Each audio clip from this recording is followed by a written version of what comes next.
कुछ भी जो एक्शन होना है वो काम अगर होना है किस तरह से हो सकता है, नहीं हो सकता है, या संभावित तरीका क्या है, ये हम पूरा समय देते हैं। जहाँ तक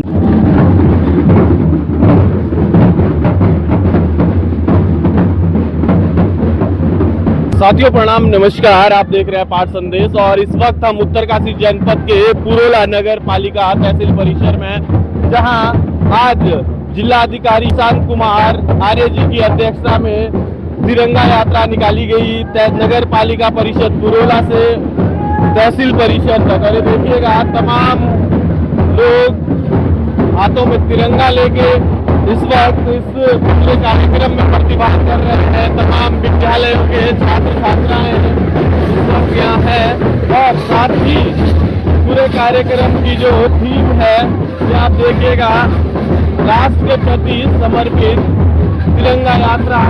और इस पूरे प्रकरण को लेके जिलाधिकारी महोदय और तमाम अन्य लोगों से भी बात करने का प्रयास करेंगे। और ये देखिएगा जिलाधिकारी महोदय खुद छात्र छात्राओं के बीच तिरंगा यात्रा के इसके जो है प्रतिभाग करते हुए। तो साथियों इस वक्त हमारे साथ जिलाधिकारी महोदय जो लगातार जनपद के भ्रमण पे हैं और आज पुरोला नगर में तिरंगा यात्रा की अध्यक्षता के साथ साथ पूरी यात्रा में छात्र छात्राओं और तमाम गणमान्य व्यक्तियों के साथ जो है प्रतिभाग किया है। सर स्वागत आपका पाठ संदेश परिवार पर। थैंक यू सर, आज तिरंगा यात्रा का ये संदेश क्या कुछ कहना चाहोगे तमाम दर्शकों को और नगर वासियों को? तिरंगा यात्रा का संदेश एज इट इज क्लियर है। जिस देश के हम लोग निवासी हैं, जिस देश में हम लोग रहते हैं, उस देश के साथ कनेक्ट होने के लिए यह एक कार्यक्रम है जिसमें अब युवा पीढ़ी को, जो खासकर हमारे बच्चे हैं और हमारे सभी गणमान्य लोग, उन लोगों के माध्यम से एक मैसेज है हर एक आम व्यक्ति के लिए कि जिस तरह तिरंगा का तीनों कलर्स का हम लोगों ने महत्ता को समझा है और देश ने इन तीनों कलर को अपने समाहित करते हुए एक दुनिया में अपना नाम करा है। यही ऊर्जा, यही युवा ऊर्जा इस देश को आगे बढ़ाए और इसके भविष्य को और बेहतर बनाए, यह तिरंगा यात्रा का उद्देश्य है। आपके द्वारा आज नगर पालिका लाइब्रेरी का भी निरीक्षण किया गया है, क्या कुछ चीजें देखने को? बहुत बेहतर है। जब मैंने बच्चों को यही बोला जो पढ़ रहे थे कि जो हमारा समय था हम लोग पढ़ते थे तो ऐसी तरह की सुविधाएं होती तो पता नहीं हम लोग क्या करते। बिल्कुल। तो जितनी बेहतर सुविधाएं हुई हैं उससे कहीं ज़्यादा गुना रिजल्ट देने की उम्मीद भी हम लोगों को हो जाती है। तो ये हम लोगों की और उनके परिवारों की सबकी उम्मीद है बच्चों से जो तैयारी कर रहे हैं कि सुविधाएं अपनी जगह हैं, लेकिन इन सुविधाओं का उपयोग करके अधिक से अधिकतम उपयोग देना, अब रिजल्ट देना अब उनकी जिम्मेदारी है। उनको ये जिम्मेदारी निर्वहन करनी पड़ेगी। आप लगातार 2 दिनों से रवाई घाटी के भ्रमण पे हैं और कल जनता मिलन कार्यक्रम मोरी में भी हुआ। तमाम चीज़ों को लेके आप जन समस्याओं को लेके खुद लोगों से मुखर हो रहे हैं, लोगों तक जो है सीधी वार्ता लोग यदि कर पा रहे हैं आज, तो आप खुद जनता के बीच पब्लिक को अपना नंबर सर्कुलेट कर रहे हैं कि यदि किसी भी प्रकार की समस्या है नहीं सुनी जा रही है, तो क्या जो पूरा घटनाक्रम आप कल तक रहा और जो आगे इसमें जो लोगों को कब तक जो है जैसा माना तमाम प्रकार की समस्याएं हैं इनसे कुछ समाधान की और समस्याएं, समाधान और मांग, ये तीनों चीज़ें हैं।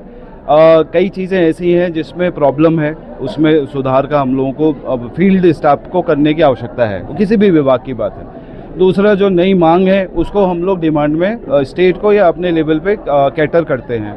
तीसरा सुझाव भी हैं, जो लोगों के जो सुझाव हैं उसके अनुसार से डिपार्टमेंट को या हमको काम करने की आवश्यकता है। अब टाइम फ्रेम जो समस्याओं का है वो अधिकतम हमने 1 महीना रखा है, क्योंकि फील्ड की अब जिस ऐसे हम लोगों का जनसंख्या फैला हुआ है, स्कैटर्ड है उत्तरकाशी, तो कहीं ना कहीं फील्ड स्टाफ के ऊपर एक स्ट्रेस रहता है। उस स्ट्रेस को समझते हुए हम लोग 1 महीने का समय देते हैं जिसमें वट एवर एक्शन, कुछ भी जो एक्शन होना है वो काम अगर होना है किस तरह से हो सकता है, नहीं हो सकता है, या संभावित तरीका क्या है, ये हम पूरा समय देते हैं। जहाँ तक मांग की बात है उसके लिए हम फिर आगे भविष्य की योजनाओं में उसको रखते हैं। बहुत बहुत धन्यवाद सर, आपने अपना कीमती समय दिया। और ये हमारे साथ जिला अधिकारी महोदय उत्तरकाशी थे जो लगातार क्षेत्र भ्रमण पे लगे हैं और इस और हमारे साथ जिलाधिकारी महोदय द्वारा यहाँ पे शिरकत किया गया है। बड़ी खुशी का माहौल है और विद्यालय के तमाम छात्रों द्वारा, विद्यालय के अधिकारी कर्मचारियों द्वारा, नगर पालिका के अधिकारी कर्मचारियों द्वारा आज इस तिरंगा यात्रा में सब लोगों ने प्रतिभाग किया है। इसके लिए मैं सबको स्वतंत्रता दिवस की हार्दिक शुभकामनाएं देना चाहता हूँ। आज इस तिरंगा रैली की भी हार्दिक शुभकामनाएं देना चाहता हूँ और नगर क्षेत्र को संदेश देना चाहता हूँ कि आप हमेशा इस अखंड भारत को एक ऊंचाई तक पहुंचाने का हम सब प्रयास करेंगे और सब साथ मिलकर के इस नगर को एक विकास की ओर आगे बढ़ाने का प्रयास करेंगे, ऐसा संदेश देना चाहता हूँ। चलिए, ये हमारे साथ नगर पालिका अध्यक्ष पुरोला थे और जिलाधिकारी महोदय से हमने वार्ता करने का प्रयास किया। एक बेहतर नेतृत्व तो हम इसको कहेंगे कि लगातार लोगों के बीच बने रहना और हर आम आदमी की स्वयं जो है कॉल अटेंड करके उनकी समस्याओं के लिए तत्पर रहना एक बेहद खूबसूरती इस जनपद की है कि आपको इस तरीके से प्रशांत कुमार आर्य जी जैसे जिलाधिकारी मिले। तो फिलहाल बने रहिएगा पाठ संदेश परिवार के साथ। प्रणाम, नमस्कार, धन्यवाद।